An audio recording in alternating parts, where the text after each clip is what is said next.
Hello students. आज के इस वीडियो में हम वेक्टर सबस्पेस के अलजेब्रा पर डिस्कस करेंगे।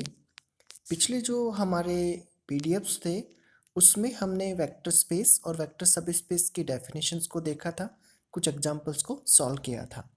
यहाँ हम वेक्टर सबस्पेस सदिश उपसमष्टि पर चर्चा करेंगे। उसमें हम यहाँ वेक्टर जो सबस्पेस हैं उनके सर्वनिष्ठ को देखेंगे।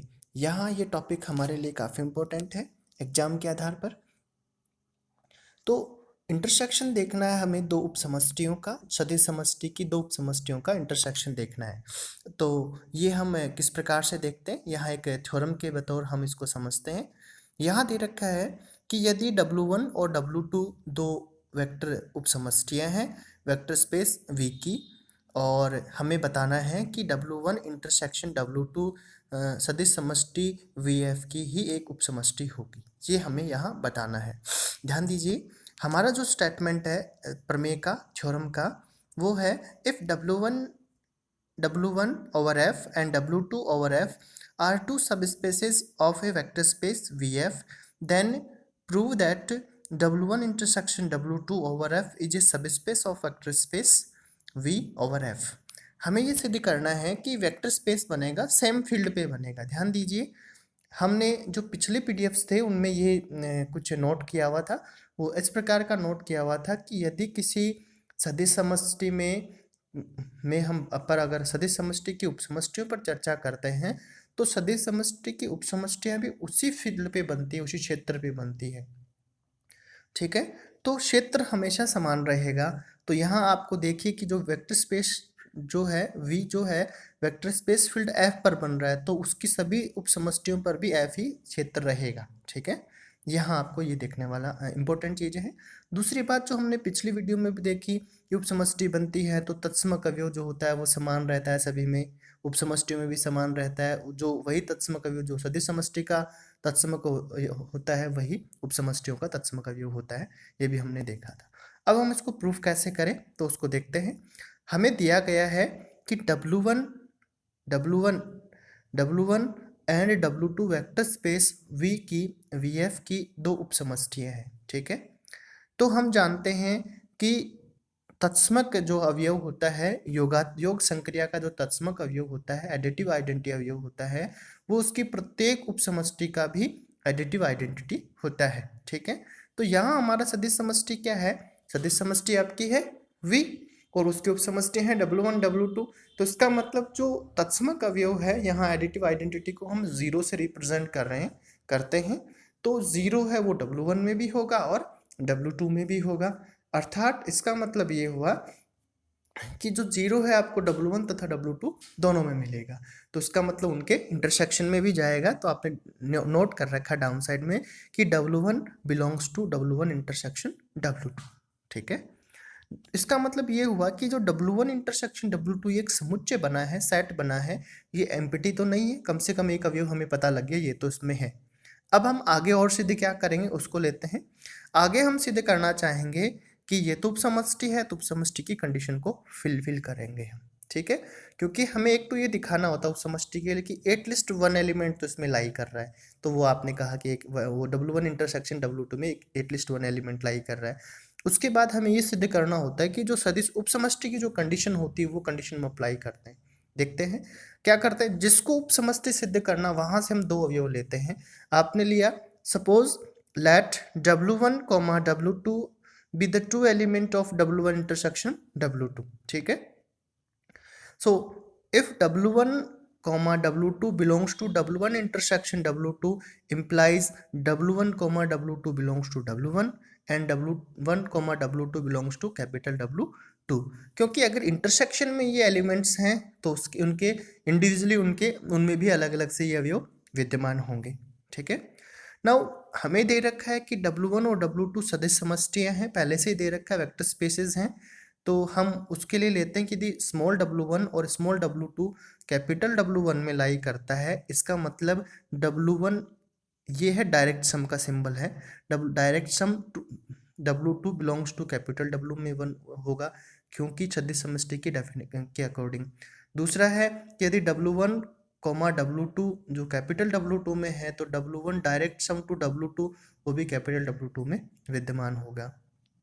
ठीक है, तो ये दोनों एलिमेंट हमें मिल गए। इसका मतलब ये हुआ कि यदि W1 कोमा W2 बिलोंग्स करता है W1 capital W1 intersection capital W2 में, तो इसका मतलब ये हुआ कि स्मॉल W1 है, small W1 direct sum to small W2 belongs करेगा W1 इंटरसेक्शन W2 में, क्योंकि W1 W2 सदिश समष्टियाँ हैं। अब लेते हैं, ये तो हुआ इसका वेक्टर्स के लिए। अब हम लेते हैं स्केलर वाला कंडीशन अप्लाई करते हैं।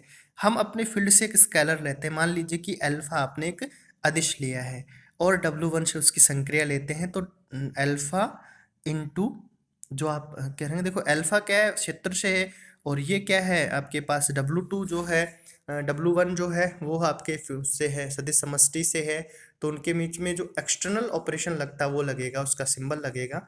तो इंटरनल ऑपरेशन का तो W1 प्लस W2 में था, अभी एक्सटर्नल ऑपरेशन का सिंबल लग रहा है alpha, external operation W belongs to W1 में करेगा क्योंकि सदिश उपसमष्टि है। ऐसे ही यदि अल्फा एफ में बिलोंग कर रहा है तो अल्फा एफ में बिलोंग कर रहा है, और W जो है वो एफ कैपिटल W2 से बिलोंग कर रहा है, तो alpha external operation W belongs करेगा W2। ठीक है, अब आप देखिए जो alpha external operation W belongs कर रहा है W1 में भी और W2 में भी, तो इसका मतलब क्या हुआ, यदि अल्फा फील्ड से बिलोंग कर रहा है और W जो है आपका W1 इंटरसेक्शन W2 में है, तो इसका मतलब इसका मतलब यह हुआ alpha external operation W belongs करेगा W1 इंटरसेक्शन W2 में बिलोंग करेगा। तो जो हमने अल्फा एक आर्बिट्रेरी कोई सेलेक्ट किया अपने क्षेत्र से, उसके लिए आपको इस प्रकार से ये एलिमेंट मिल रहा है, तो हम यूँ कहेंगे कि जो हमारा जो इंटरसेक्शन है, संघ है W1 और W2 का क्षेत्र F पर, वो क्या है, सदिश समष्टि VF का उपसमष्टि है। तो ध्यान दीजिए, हम क्या करते हैं, सदिश समष्टि के लिए सीधा सा सिंपल सा मेथड है, एक्सटर्नल ऑपरेशन चेक करते हैं एलिमेंट्स के बीच में, और एक इंटरनल ऑपरेशन चेक करते हैं। इंटरनल ऑपरेशन वेक्टर वेक्टर के बीच में चेक करते हैं, और एक्सटर्नल ऑपरेशन है फील्ड और वेक्टर के एलिमेंट के बीच में चेक करते हैं। यदि इस प्रकार के हमारे उस उपसमष्टि में आते हैं या समष्टि में आते हैं, उपसमष्टि में आते हैं तो वो उस सदिश समष्टि की उपसमष्टि बनती है, यदि नहीं आते तो उपसमष्टि नहीं बनती। ठीक है, नेक्स्ट इसी से रिलेटेड एक थ्योरम और है जिसको जनरलाइज थ्योरम हम बोल सकते हैं, इंटरसेक्शन की जनरलाइज थ्योरम। क्या है वो, the intersection of any arbitrary family of subspaces of a vector space is also a subspace. ध्यान दीजिए, क्या है, इन्होंने कहा है कि intersection of any arbitrary family of subspace of a vector space is an also a subspace. तो देखो हमें मिला क्या है यहाँ पे, हमें यहाँ मिला है, ये बता रहा है कि हम अगर किसी वेक्टर स्पेस की सदिश समष्टि की उपसमष्टियों का आर्बिट्रेरी स्वैच्छिक संघ यूनियन इंटरसेक्शन लेते हैं, सर्वनिष्ठ लेते हैं, स्वैच्छिक सर्वनिष्ठ होता है किसी सदिश समष्टि की उपसमष्टियों का, तो वह स्वैच्छिक जो सर्वनिष्ठ है वो भी उस सदिश समष्टि की उपसमष्टि होता है। ये हमें सिद्ध करके बताना है, ये हमें प्रूफ करना है। ठीक है, किस प्रकार से है, क्या है, इसको हम समझ लेते हैं। तो देखो यहाँ पर हमें बताना, अभी तो हमने केवल 2 के लिए सॉल्व किया था, अब हम जनरलाइज किसी के कितने के लिए भी हम ले सकते हैं। जनरलाइज का मतलब कितनी भी संख्या में हम अगर समष्टि लेते हैं किसी सदिश समष्टि की, तो उनके सर्वनिष्ठ को हम बताना चाहेंगे कि सर्वनिष्ठ से जो समुच्चय बनेगा वो भी उस सदिश समष्टि की उपसमष्टि ही बनेगा, सब स्पेस बनेगा वेक्टर स्पेस का। प्रूफ करते हैं, तो हम प्रूफ के लिए देखो हम प्रूफ कर रहे हैं, तो यहाँ ले रहे हैं let VF be an vector space of W1 and W2। ठीक है, आप क्या ले रहे हैं कि VF एक वेक्टर स्पेस है and W1 W2 to WN ले सकते हैं, हम एटसेट्रा भी नोट कर सकते हैं, इन्फिनिटी तक कितना भी ले सकते हैं। तो W1 W2 dot dot WN और डॉट डॉट करके आपने छोड़ा है, आर द वेक्टर सब space of vector space VF। आपने कहा कि जो W1 W2 W2 WN और भी हो सकते हैं, ये सभी वेक्टर स्पेस VF की उपसमष्टियां हैं, ये आपने कहा है। हम प्रूव करना चाहते हैं, क्या प्रूव करना चाहते हैं कि W1 intersection W2 intersection W3 to dot dot W intersection WN और फिर इंटरसेक्शन लगा के आगे छोड़ सकते हैं। ये सभी जो होते हैं, इन सभी का जो इंटरसेक्शन है, संघ जो सर्वनिष्ठ है वो सर्वनिष्ठ सदिश समष्टि वीएफ की उपसमष्टि बनेगा। ये हम सिद्ध करना चाहते हैं। अब देखते हैं कैसे सिद्ध करेंगे। जैसे ऊपर हमने सिद्ध किया वही मेथड अप्लाई करेंगे। सबसे पहले आपने कहा है कि W1 W2 WN और डॉट डॉट डॉट करके आपने नॉर पे आके नोट की, ये सभी क्या है वेक्टर स्पेस। ये सभी क्या है वेक्टर स्पेस जो हमारा है वेक्टर स्पेस वीएफ की उपसमष्टियां है। ठीक है, ये सभी वेक्टर स्पेस वीएफ की उपसमष्टियां हैं। तो ये जब वेक्टर स्पेस वीएफ की उपसमष्टियां हैं तो इसका मतलब ये हुआ कि इन सभी में जो वेक्टर स्पेस का एडिटिव आइडेंटिटी एलिमेंट है वो इनमें भी लाई करेगा। इसका मतलब प्रत्येक W1 W2 W3 WN में सभी में वो लाई करेगा। तो आपने उसके लिए कहा, अर्थात इसका मतलब हुआ कि यदि वो W1 में भी है, W2 में भी है, W3 में भी है, तो which is lies all I very from 1 to N। ठीक है, तो इसका मतलब W अगर सभी में है तो सभी के इंटरसेक्शन में भी लाई करेगा। तो आपने उसको सॉरी जीरो जो है जो एडिटिव आइडेंटिटी है वो अगर W1 W2 W3 WN में लाई कर रहा है तो सभी में लाई करेगा। इसका मतलब ये हुआ कि जीरो बिलोंग करेगा किसमें, सभी में। तो इंटरसेक्शन आप लिख रहे हैं WI, और WI very from 1 to N लिख सकते हैं या डॉट डॉट करके आप छोड़ सकते हैं। अब सभी में आ गया, इसका मतलब ये हुआ कि जो WIs हैं, जितने भी हमारे पास वेक्टर सब स्पेसेस हैं, उनके सर्वनिष्ठ को हमने WI करके नोट किया, क्योंकि वो काफ़ी लेंथी हो जाता है शो करना। तो आप सीधा ही इंटरसेक्शन लिख रहे हैं और फिर WI करके लिख, उसमें एटलीस्ट वन एलिमेंट आपका जीरो है, तो इसका मतलब वो नॉन एम्प्टी सेट है। जब नॉन एम्प्टी सेट सिद्ध हो जाता है उसके बाद हम वेक्टर सब स्पेस की कंडीशन को अप्लाई करते हैं। तो कंडीशंस क्या है उनको देखते हैं। अब वही हमारे जो प्रत्येक जो WIs हैं वहाँ से एलिमेंट लीजिए। आपने कहा कि W1 और W2 हैं वो किसी WI से बिलोंग कर रहे हैं, I1 2 3 कुछ भी हो सकता है। तो इसका मतलब W1 internal operation W2 small में है, दोनों ही बिलोंग करेंगे कैपिटल WI से बिलोंग करेंगे। ठीक है, इसी प्रकार से I1 2 3 कुछ भी हो सकता है। इसी प्रकार से अल्फा और बीटा हम अपने क्षेत्र से लें और W1 और W2 अपने WI से लें। तो W alpha W1 plus beta W2 भी कहाँ से बिलोंग करेगा, WI से बिलोंग करेगा। क्यों करेगा, क्योंकि WI पहले से सब स्पेस है, तो इसमें इस प्रकार का लाई करेगा।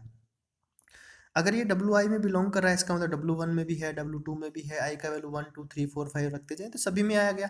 सभी में आ गया इसका मतलब इंटरसेक्शन में भी आएगा, और इंटरसेक्शन में आया तो इसका मतलब इंटरसेक्शन जो है आपने एक स्वैच्छिक इंटरसेक्शन लिया है, स्वैच्छिक सर्वनिष्ठ लिया है, वो स्वैच्छिक सर्वनिष्ठ भी क्या बनेगा, सदिश समष्टि VF का एक उपसमष्टि बनेगा।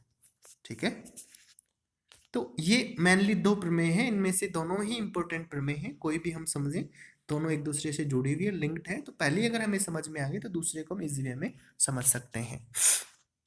नेक्स्ट लेते हैं अलजेब्रा में जो हमारे पास सदिश उपसमष्टियों की जो अलजेब्रा, उसमें नेक्स्ट जो हमारे पास ऑपरेशन है वो इंटरसेक्शन के हम अभी पढ़ चुके हैं। उसके बाद नेक्स्ट आ रही है आपकी यूनियन।